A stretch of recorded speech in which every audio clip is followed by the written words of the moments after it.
Bueno, amigos y amigas del canal Tertulia sobre Filosofía de la Ciencia, vamos a continuar con ese debate u oposición entre construccionismo social y realismo cientificista.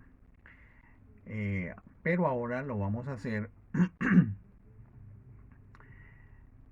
en la oposición entre filosofía de la ciencia y sociología de la ciencia. Y vamos a observar algunas salidas en falso mm, a ese dilema entre objetividad y construcción.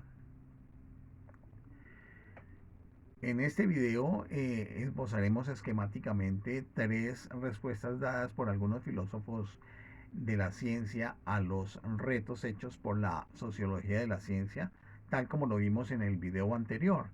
Retos ejemplarizados en el trabajo de Karin Norcetina, tal como en su momento lo presentamos.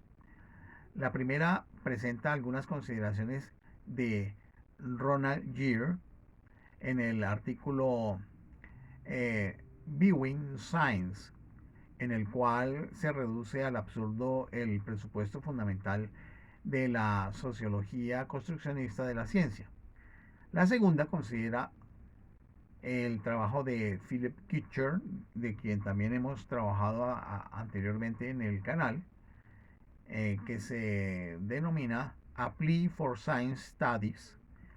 Kitcher modera las posturas antagónicas y propone salidas a la tensión que se da entre sociología y filosofía de la ciencia. Finalmente se abordarán los artículos de Ian Hacking, que aquí también lo hemos trabajado mucho, eh, Philosophers of Experiment y Participant Irrealist, Large in the Laboratory, en los diálogos que se establece en el mismo terreno del experimento. Tanto Kitcher como Hacking serán puntales importantes para la posible alternativa a la tensión objetivismo-construccionismo que hemos adelantado en el video anterior y que continuamos en el presente video. Bueno, para empezar, Ronald Gere hace una retrospectiva de las aproximaciones a la ciencia, algo así como un estado del arte que comienza con la década de los años 20 y culmina con los desarrollos en la década de los años 80 del siglo XX. Los estudios de la ciencia los ubica en la década de los años 60, aunque reconoce los trabajos de Robert Merton como pionero en este tipo de investigación. Ya Robert Merton en los años 40 estaba trabajando decididamente en este campo. Por lo tanto, el antagonismo entre filosofía de la ciencia y sociología de la ciencia refleja para Gere las diferentes experiencias de diferentes generaciones. La generación de los años 30 y la generación de los años 60. Respecto a la sociología construccionista de la ciencia, Gere reconoce la gran variedad de corrientes. Sin embargo, la sintetiza en dos tipos de construccionismo social: el construccionismo epistemológico y el construccionismo ontológico. De alguna manera, en el video anterior hicimos referencia a los problemas que son de tipo ontológico y a aquellos que son de carácter epistemológico y la vinculación entre uno y otro. Para los construccionistas epistemológicos existe un abierto agnosticismo acerca de la existencia de entidades y procesos reportados por los científicos. Para el segundo grupo, el ontológico, las entidades y procesos nombrados en las discusiones científicas teóricas son constituidos por las prácticas sociales, las interacciones y las asociaciones de científicos. O sea, son construcciones sociales. Aunque Gere reconoce que los estudios construccionistas son excitantes, son estimulantes, sobre todo por la riqueza de sus casos, más no por sus aportes teóricos, porque lo que hace el construccionismo es problematizar. Es un poco al estilo de Feyerabend, de ser francotiradores de los problemas que tiene los asuntos de orden teórico, epistémico y ontológico por parte de los científicos y de los filósofos de la ciencia que defienden el realismo, el realismo científico objetivista. Identifica el problema nuclear en el principio metodológico de la reflexividad. La reflexividad es vista por Ronald Gere como una anomalía presente tanto para las versiones epistemológicas como para las ontológicas del construccionismo. Si se le preguntara a un construccionista social, como por ejemplo Karin Nor-Cetina, ¿cuál es el carácter de la sociología construccionista de la ciencia? Ella responderá que es una ciencia. Recordemos que pretende encontrar explicaciones generales.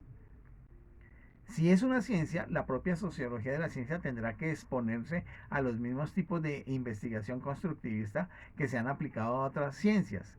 Y ese es el caso de la reflexividad, porque si sirve para otros, tiene que servir para sí misma. Entonces, en ese caso, los construccionistas o constructivistas epistemológicos tendrían que concluir que sus propias creencias acerca de los científicos que ellos estudiaron estaban determinadas más por sus propios intereses e interacciones sociales como sociólogos que por sus propios sujetos investigados. Al alcalde, ¿quién lo ronda? Entonces, el propio alcalde tiene que rondarse a sí mismo con su propia metodología de rondar a los demás. Para los constructivistas ontológicos, los resultados de tales investigaciones podrían ser que los objetos de investigación, las creencias, intereses y demás elementos que intervienen en los procesos de elaboración de teoría construccionista de la ciencia, son constituidos por sus propias prácticas como sociólogos constructivistas. Carecería de sentido entonces adelantar un estudio del tipo Nor-Cetina, pues no dice nada del actuar de los científicos del laboratorio, sino de ciertas elecciones de un sociólogo y de una manipulación de su fuente hasta hacerla decir algo que él quiere escuchar. Sin embargo, frente a la extinción del construccionismo a partir de su propia raíz, la reflexividad como principio epistémico y ontológico y metódico, algunos sociólogos prefieren celebrar la ironía reflexiva de la deconstrucción total, incluyendo la autodeconstrucción. Después de destruir el programa por sus propios postulados, Ronald Gere pasa a sostener que tal programa no es aceptable y a mostrar cómo la propuesta realista tiene prelación sobre él, pues es inmune a la enfermedad de la reflexividad. Recordemos que el principio de la reflexividad es uno de los parámetros de los estudios sociales de la ciencia y de la sociología del conocimiento científico. En una visión realista, los científicos algunas veces tienen éxito al descubrir cómo es que realmente funciona cierta fracción del mundo, y en los estudios de la ciencia anclados en la visión realista podría tenerse éxito al explicar cómo es o cómo funciona de hecho esa fracción del mundo. En tanto, los estudios constructivistas de la ciencia tienen una anomalía de origen. Estos tendrían que adoptar una visión realista y dedicarse a explicar desde este presupuesto el éxito de la ciencia moderna. Por otra parte, Philip Kitcher ofrece un tratamiento mesurado al problema de las guerras de la ciencia. Su objetivo, tal como lo reconoce al final de A Plea for Science Studies, espera que se puedan trascender las guerras de la cultura y el debate, sirva para que existan enfoques más productivos a los importantes problemas que están en juego. La exposición de Kitcher en su texto se puede sintetizar en tres bloques. El primero, los alcances no teóricos sino reales que han obtenido los estudios de la ciencia. El segundo, los grupos de presupuestos que deben adoptarse, sin glosas en la discusión. Y finalmente, las causas de los excesos en los estudios de la ciencia. Para esta exposición intentaremos hacer una presentación breve de cada uno de estos elementos. Textos como los de Norsetina conllevan a un relativismo que, a decir de Kitcher, es un camino pavimentado con las mejores intenciones pero con los peores argumentos. Los presupuestos asumidos como dogmas por los sociólogos construccionistas de la ciencia fueron tomados acríticamente de las reflexiones de la filosofía de la ciencia. El primer dogma responde a la carga teórica de la observación. Este dogma se transforma en sociología de la ciencia como que no hay verdad excepto la aceptación social. La tentación es pretender que encontramos en la naturaleza solo lo que pongamos en ella, que el mundo, o al menos el único mundo del que podemos hablar con sentido, es formado o construido por nosotros a raíz de nuestra interacción con otros e interactuando con él. El segundo dogma se forja a partir de la indeterminación de la teoría por la evidencia. Su formulación en la sociología de la ciencia es: no hay sistema de creencias que esté restringido por la razón o la realidad, y ningún sistema de creencias es privilegiado. El tercer dogma argumenta a partir de la tesis de la variedad de la creencia. Dirán los sociólogos de la ciencia: supongamos que partimos del hecho evidente que las personas, incluyendo los científicos, algunas veces difieren en sus creencias. ¿Cómo podemos explicar este hecho? No puede ser apelando al mundo, pues la naturaleza que los creyentes confrontan es la misma en ambas instancias. Este planteamiento aporta la pretendida asimetría del programa fuerte, es decir, no debería haber asimetrías en la explicación de la verdad o la falsedad, la sociedad o la naturaleza. Finalmente, el cuarto dogma surge al considerar la categoría actor y la escritura de la historia. Al, con, al contar una historia de un desarrollo científico, no debemos emplear conceptos que no estén disponibles a las personas involucradas. Esto implica que el honor siempre debe darse a las categorías de los actores.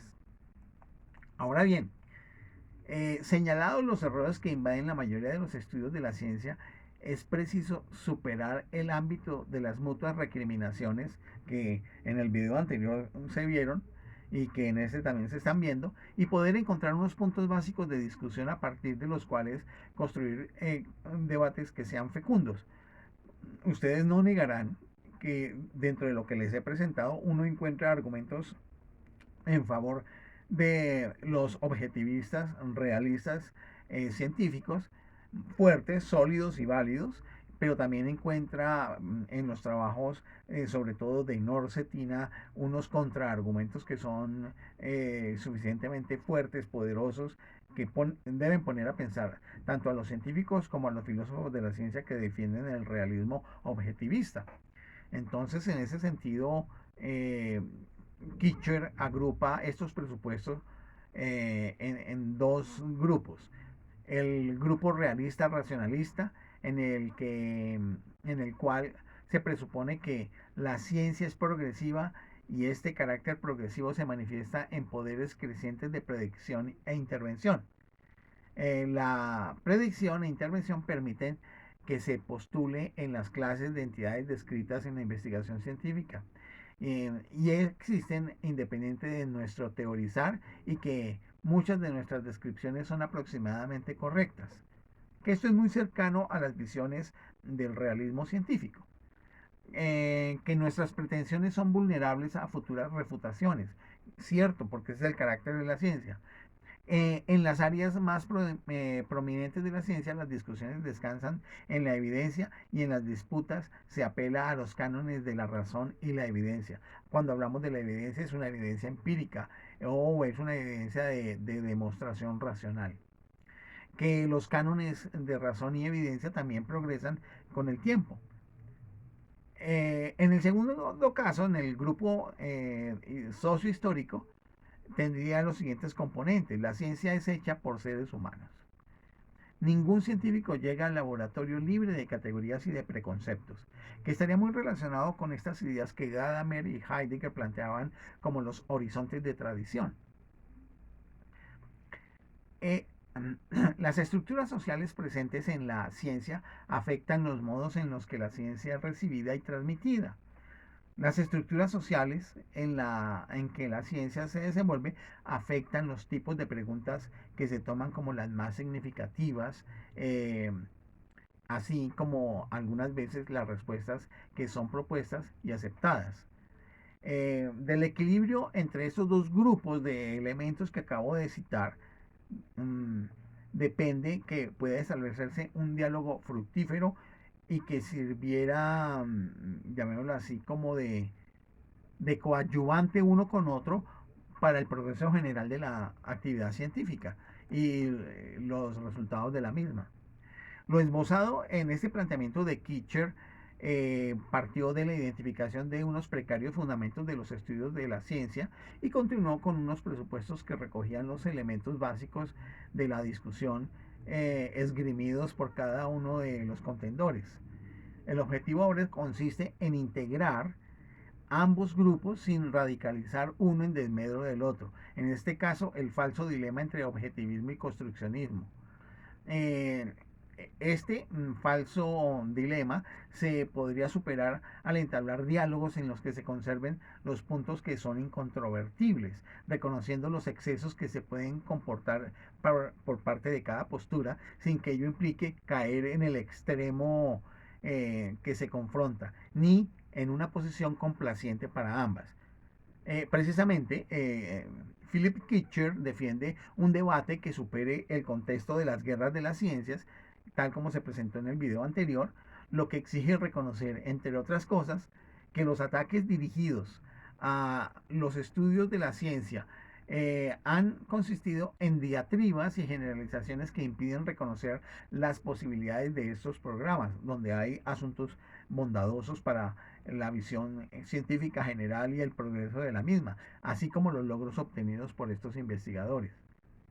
La última postura es considerar por parte de los filósofos de la ciencia, es en especial uno que se llama Ian Hacking.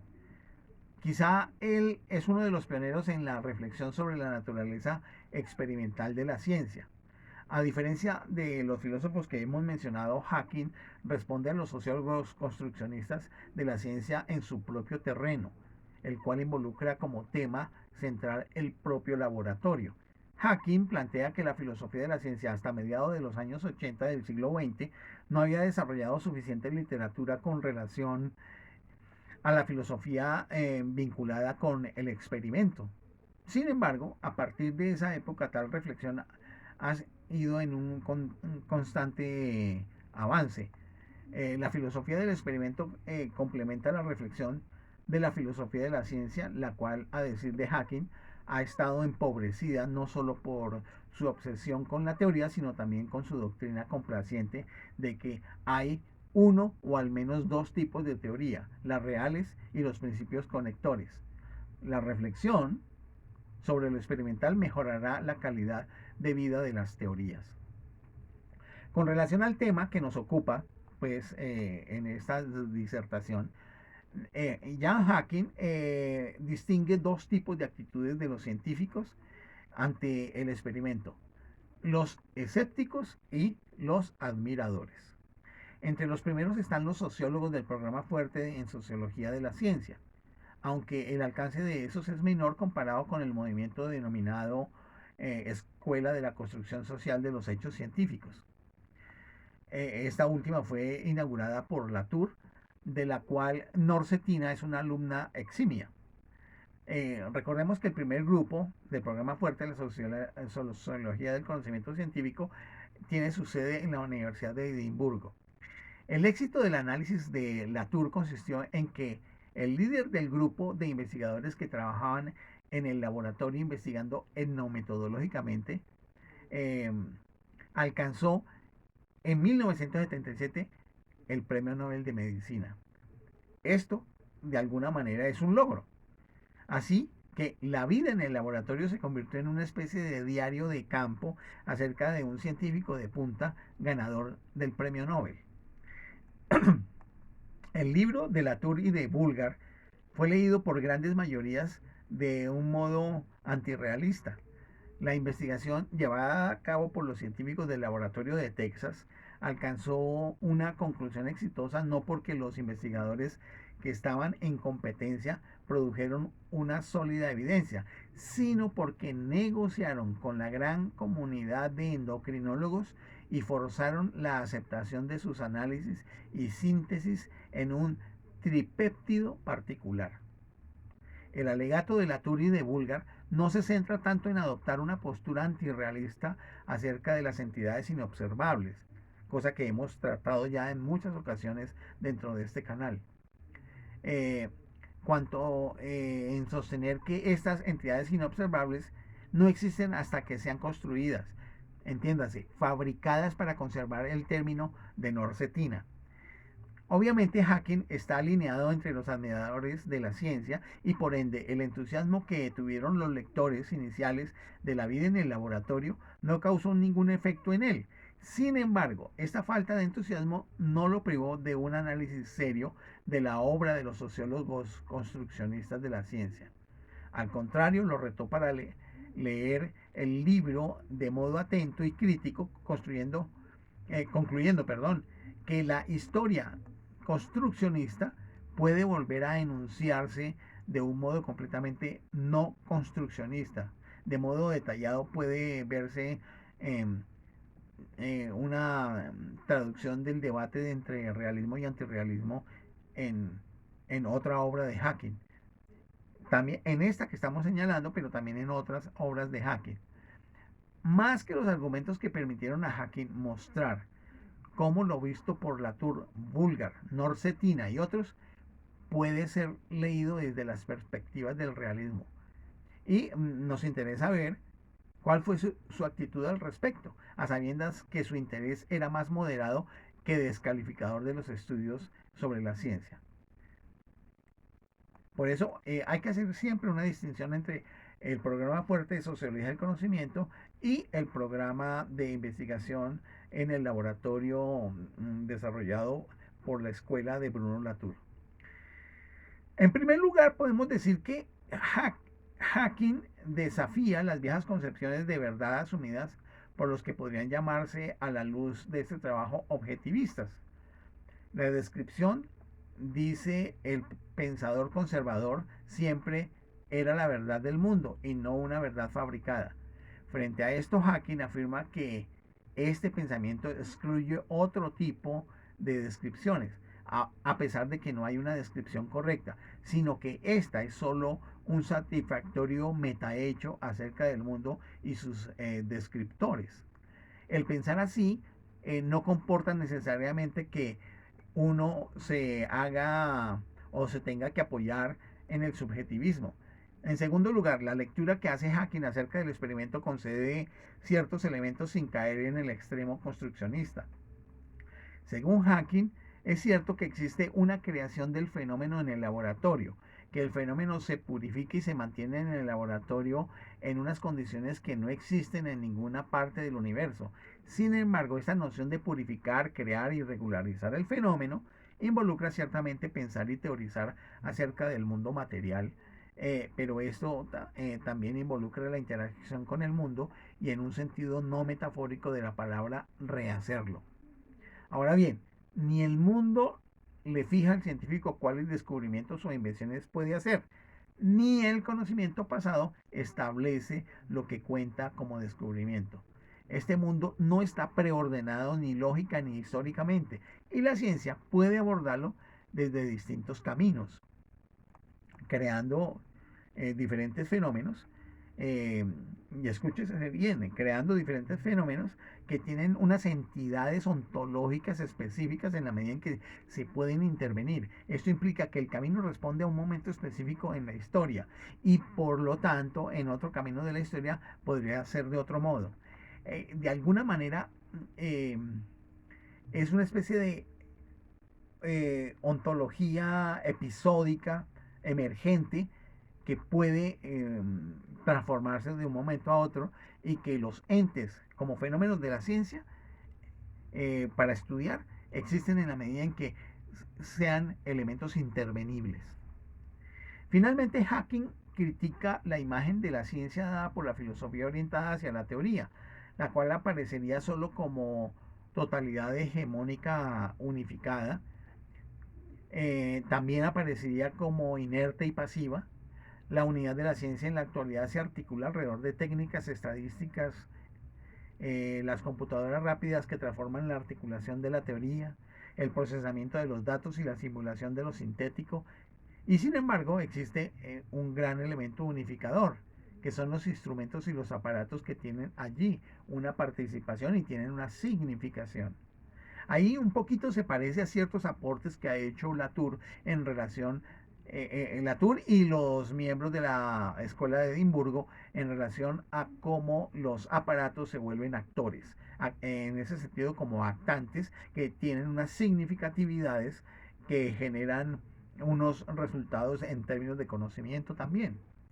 A diferencia de lo que consideran los sociólogos constructivistas de la ciencia, los aparatos no se traslapan de disciplina a disciplina porque son costosos o porque uno es más económico que otro.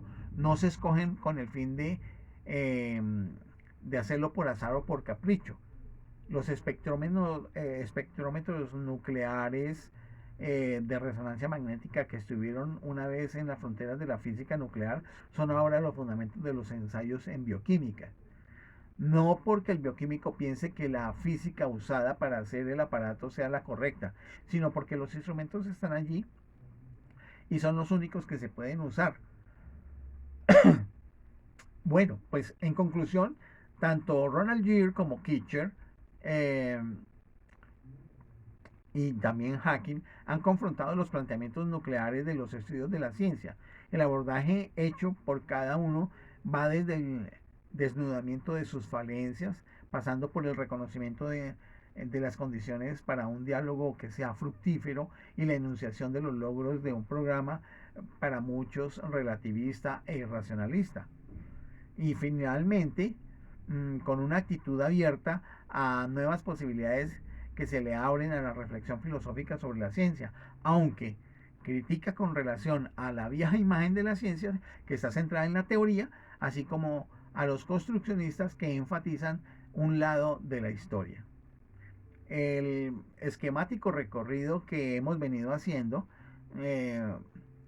permitirá sugerir algunos elementos que pueden adoptar una posición lejana tanto al objetivismo como al construccionismo. Entonces miremos algunas de estas posibilidades, digamos, para tratar de hacer como una síntesis global de esto que hemos venido desarrollando a lo largo de estos dos últimos videos.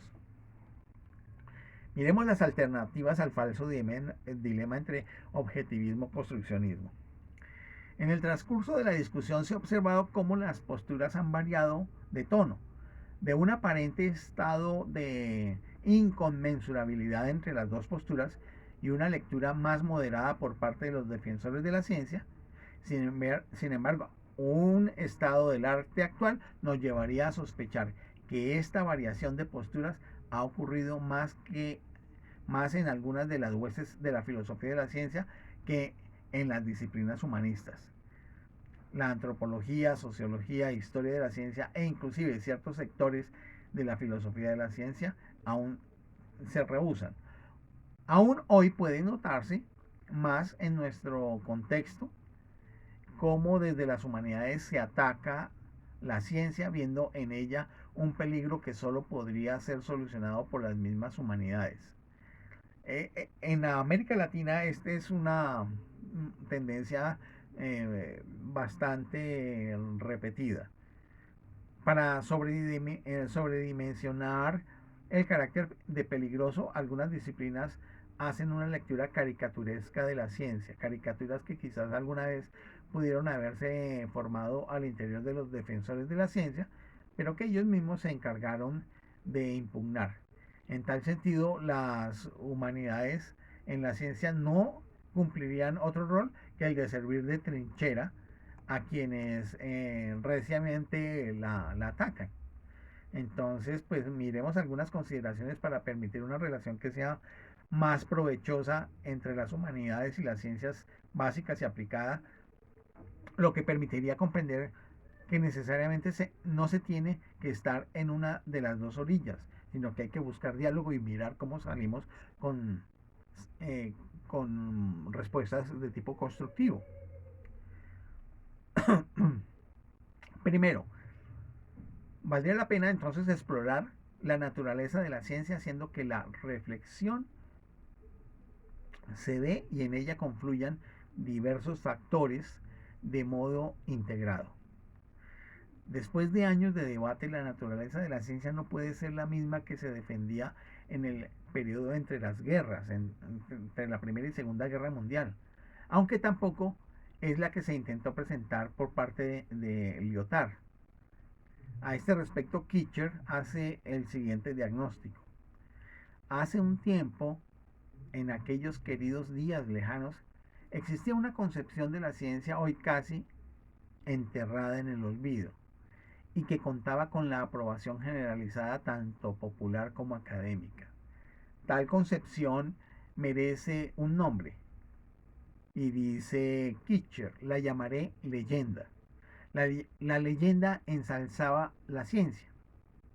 Al describir a las ciencias como enfocadas a alcanzar objetivos nobles, sostenía que esos objetivos se han ido alcanzando cada vez con mayor éxito. Para explicar esos éxitos no tenemos que buscar más allá. Nos dice de las ejemplares cualidades intelectuales y morales de los héroes de la leyenda, los grandes artífices de los grandes avances científicos. La leyenda ensalzaba tanto a los científicos como a la ciencia misma. Veámoslo así. El diagnóstico de Kitcher, sin embargo, pese a elaborar la naturaleza de la ciencia y a deshechizarla, llamémoslo así, de sus caracteres legendarios, no sucumbe a las tentaciones irracionalistas, relativistas o subjetivistas. Unas humanidades comprometidas codo a codo con la praxis y la teoría de la ciencia permitirá una mejor comprensión de su naturaleza, cuestión no solo importante para los deleites solipsistas de los humanistas, sino útil para la motivación de las nuevas generaciones en la enseñanza de las ciencias. Tenemos una segunda idea acá, que sería la exploración de la naturaleza de la ciencia conlleva a una desacralización de lo que se ha denominado el método científico, y en eso, llamémoslo así, creo que hay muchos, incluso científicos objetivistas, que están de acuerdo con ello. Ese canon metodológico reglado, prescriptivista, está mandado a recoger.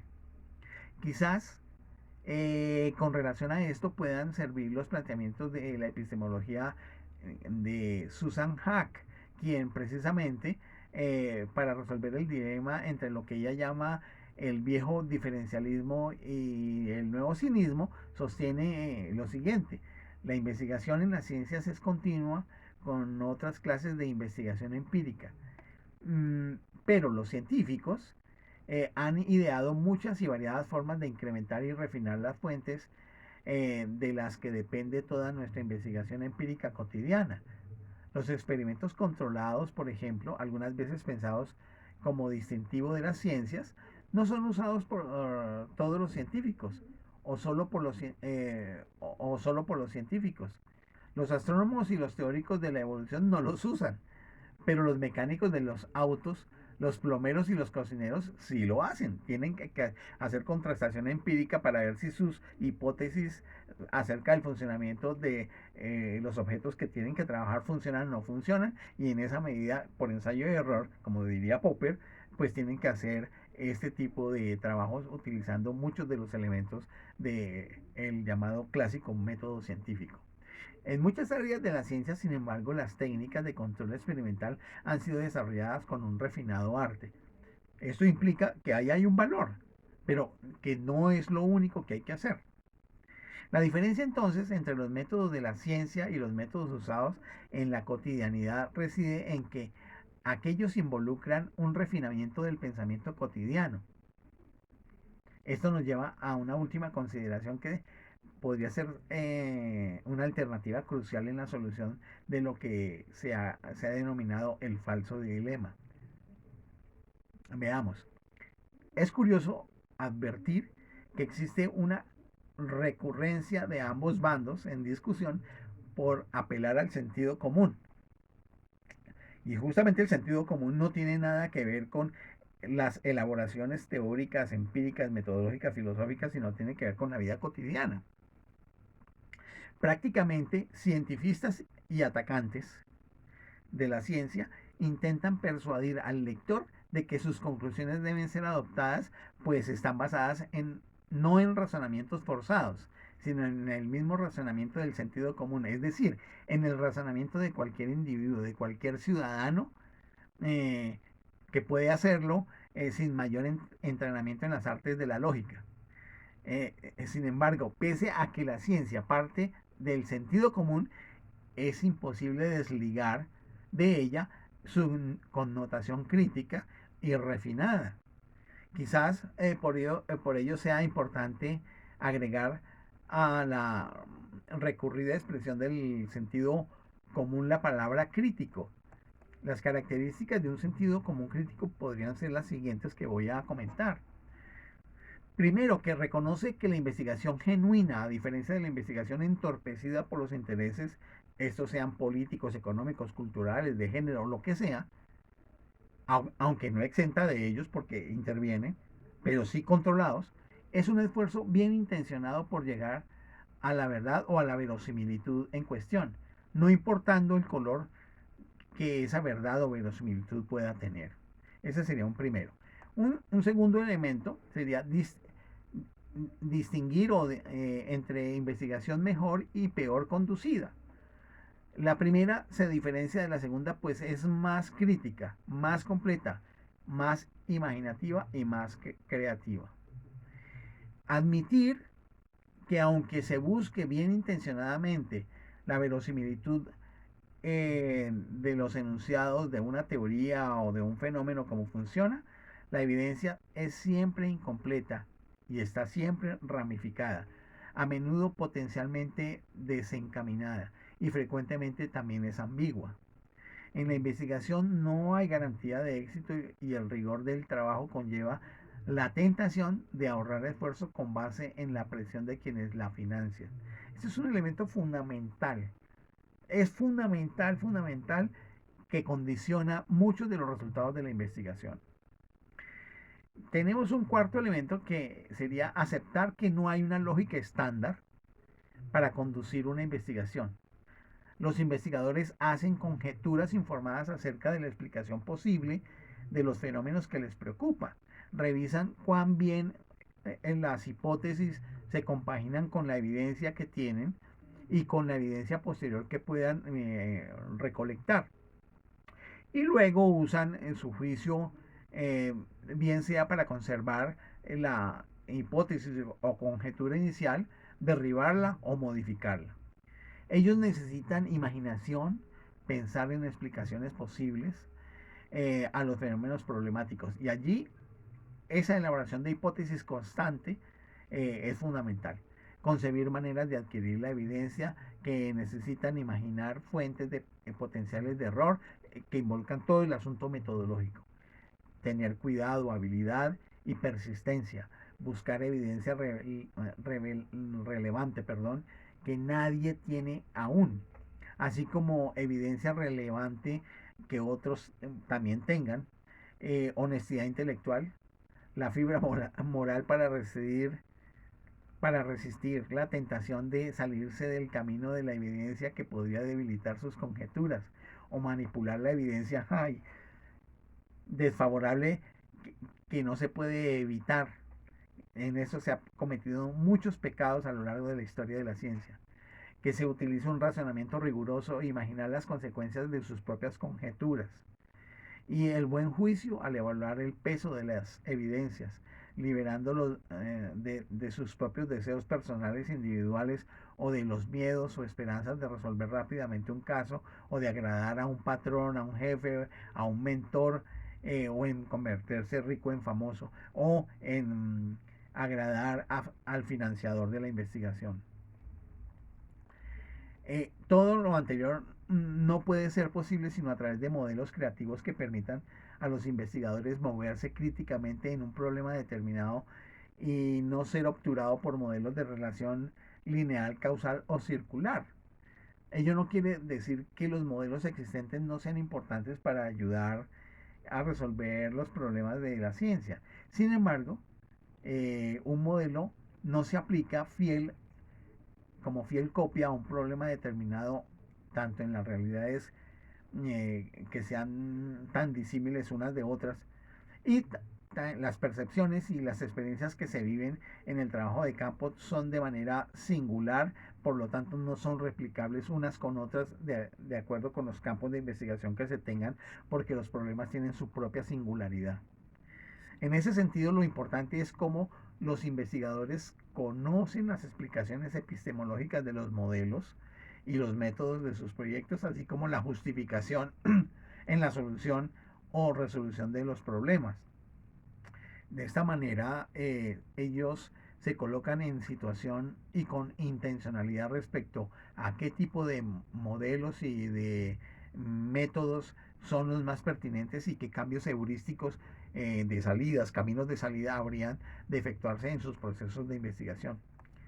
Y finalmente, el sentido común crítico lleva a la idea que los investigadores utilizan ayudas científicas para la investigación, sin que esto implique tal como se podría deducir de la lectura del trabajo de Norcetina, que el carácter local y progresivo de las ayudas científicas, llámense dispositivos, instrumentos de laboratorio, revela que los estándares de investigación bien conducida son relativos al contexto o paradigma.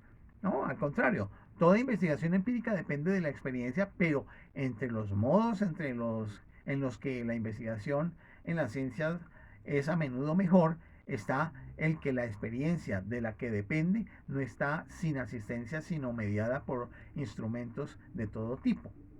Los instrumentos, sin embargo, no figurarán en la realidad o la crearán, como sostienen los construccionistas, ni tampoco se convierten en moles cerradas a la crítica. Por supuesto que son sujetos de crítica. Ellos están abiertos al escrutinio por los otros investigadores, porque recordemos que la ciencia es una actividad social y en esa medida está sujeta al escrutinio público.